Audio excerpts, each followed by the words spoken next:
In 2007, the world held its breath when the police reunited after more than 2 decades apart. The lights were bright, the crowd was loud, and for a minute it felt like time had rewound. But backstage, it was anything but harmony.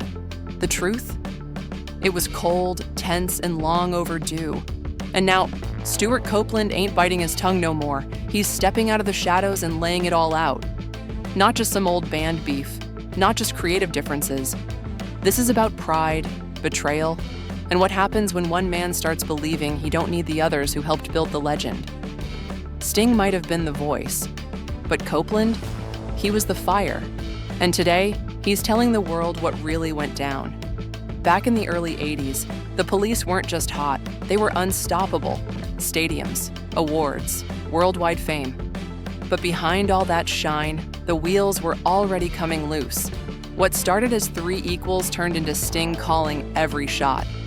The guy with the looks, the voice, the charm, he slowly pushed everyone else out of the spotlight. And by the time Synchronicity dropped, they were barely holding it together. In the studio, Copeland and Sting went at it, hard. Not just arguments, fights, engineers breaking them up. Andy Summers, stuck in the middle, trying to keep the peace while the band burned from the inside out. Sting stopped playing any track he didn't write, shut down ideas, rolled his eyes at suggestions. The tension, it was thick, the kind you don't come back from. And then, without warning, Sting bounced, launched his solo career like it was nothing. No goodbye, no real closure, just walked away. Left Stewart and Andy sitting in the silence. Fans thought it was a natural move, but behind the scenes, it felt like betrayal. Sting moved fast, surrounded himself with jazz cats, left punk and reggae behind, and rewrote the story like he was the sole mastermind. Interviews, he made it sound like he carried the police on his back. But Copeland remembers the truth, and now he's ready to share it. Years later, the big reunion hit. Fans were hype, but inside the band, the same old issues. Sting in control, set lists, tempos, arrangements, all Sting's call. Stewart played along, smiled for the cameras, but he felt like a session drummer in his own band. And now he admits it. It was the last straw. But here's the thing. It didn't stop with the police. Sting's got a trail of fractured relationships behind him. Music, film, even family.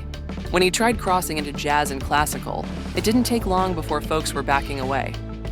Wynton Marsalis straight up said Sting had all style, no soul. He clashed with conductor Sir John Eliot Gardner.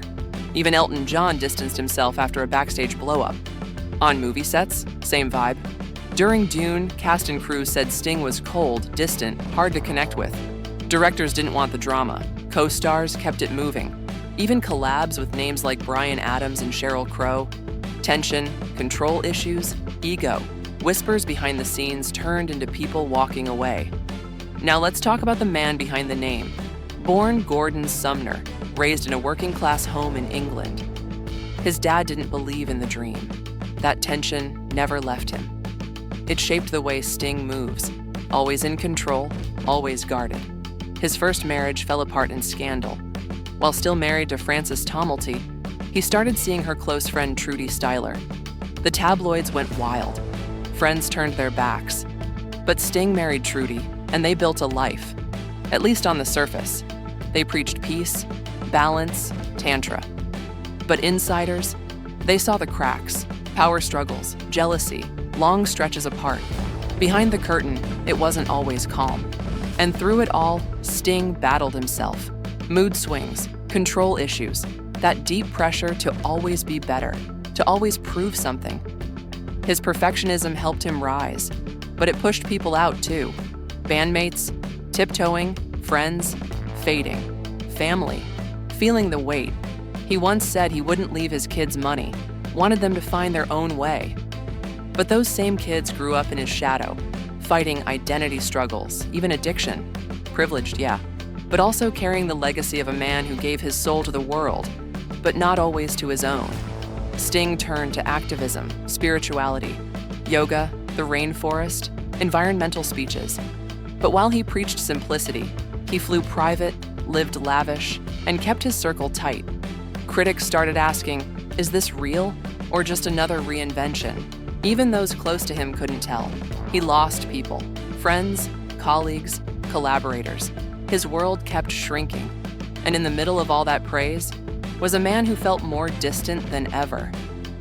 Now, with Copeland breaking the silence, we're forced to ask, what's the real cost of being a legend? Sting built timeless songs. He gave the world a soundtrack. But behind the hits were broken bonds, silence, distance. Behind every ovation, another burned bridge. He's one of the greats, no doubt. But he didn't get there without leaving pieces of himself behind. And people. Now we know the story behind the sound. Not just the music, but the man. Brilliant, driven, guarded, alone. He reached the top of the mountain, but now all that echoes is the silence he left behind.